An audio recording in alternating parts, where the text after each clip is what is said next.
صحیح بخاری میں روایت ہے، حضرت ابی بن کعب رضی اللہ تعالیٰ عنہ اللہ کے نبی صلی اللہ علیہ وآلہ وسلم کی خدمت میں حاضر ہوئے اور عرض کیا، اے اللہ کے نبی، میرا دل چاہتا ہے کہ جب میں اللہ سے دعا کروں تو دعا کا کچھ حصہ آپ پر درود و سلام بھی پڑھو، تو مجھے بتائیے کہ میں کتنا وقت آپ پر درود پڑھوں اور کتنا وقت دعا کے لیے وقف کر دوں۔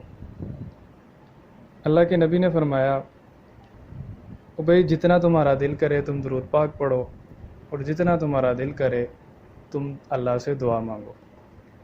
ممکن ہے وہ ایک حدیث ہے کہ جس میں اللہ کے نبی نے فرمایا کہ جب تم میں سے کوئی اللہ سے دعا کرے تو اسے چاہیے کہ وہ اللہ سے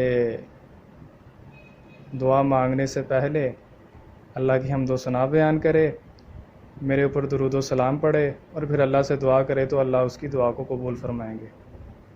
اس تناظر میں حضرت ابی بن کعب نے اللہ کے نبی سے یہ درخواست کی ہو کہ اللہ کے نبی، میں آپ کی ذات پر کتنا درود پڑھوں، تو اللہ کے نبی نے کہا کہ جتنا تم مناسب سمجھو پڑھ لو۔ حضرت ابی بن کعب نے کہا، اللہ کے نبی، میں ایک حصہ آپ پر درود پڑھتا ہوں اور باقی 3 حصے میں دعا کے لیے وقف کر دیتا ہوں، تو کیسا ہے؟ اللہ کے نبی نے کہا، ہاں اچھا ہے، لیکن اگر تم درود کی مقدار بڑھا لو تو تمہارے لیے اور بھی اچھا ہے۔ حضرت ابی بن کعب نے کہا، اللہ کے نبی، میں ایسا کرتا ہوں کہ 2 حصے درود پاک کے لیے رکھ لیتا ہوں اور 2 حصے میں اللہ سے دعا کے لیے وقف کر دیتا ہوں۔ اللہ کے نبی نے ارشاد فرمایا، ابی، اچھا ہے، لیکن اگر تم درود کی مقدار بڑھا لو تو تمہارے لیے اور بھی زیادہ اچھا ہے۔ حضرت ابی نے کہا، اللہ کے نبی، میں ایسا کرتا ہوں کہ میں 3 حصے درود پاک پڑھ لیتا ہوں اور 1 حصہ میں دعا کے لیے رکھ لیتا ہوں۔ اللہ کے نبی نے کہا کہ ہاں اچھا ہے، لیکن اگر تم درود کی مقدار اور زیادہ بڑھا لو تو تمہارے لیے اور بھی زیادہ اچھا ہے۔ حضرت ابی نے کہا کہ اللہ کے نبی، میں کہیں ایسا نہ کروں کہ میں سارا کا سارا وقت ہی آپ پر درود پاک پڑھ لوں اور میں دعا ہی نہ مانگوں۔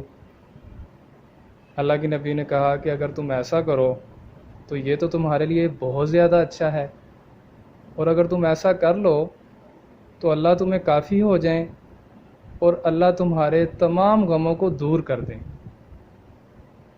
ناظرین، انسان اپنے ہوش سنبھالنے سے لے کر اپنی موت تک جو کوئی بھی کام کرتا ہے، کوئی آسائش حاصل کرتا ہے، کوئی راحت اور سکون حاصل کرتا ہے، وہ کاروبار کے لحاظ سے ہو، وہ مالی لحاظ سے ہو، وہ کسی بھی لحاظ سے ہو، تو اس کا مقصد یہ ہوتا ہے کہ اس کا غم ختم ہو جائے۔ کھانا کھائے گا تو کس لیے کھائے گا؟ یعنی کہ اگر کھانا نہیں کھائے گا تو وہ بیمار ہو جائے گا، بیمار ہوگا تو پریشان ہوگا، تو یعنی کہ مقصد غم ختم کرنا ہے۔ مال کماتا ہے، کس لیے کماتا ہے؟ مال نہیں کمائے گا، پیسہ کاروبار نہیں کرے گا، پیسے نہیں کمائے گا تو کیا ہوگا؟ ضروریات پوری نہیں ہوں گی، پریشان ہو جائے گا۔ اولاد کی تربیت کرتا ہے، کس وجہ سے کرتا ہے؟ تربیت نہیں کرے گا تو اولاد اچھی نہیں نکلے گی، پریشان ہوگا۔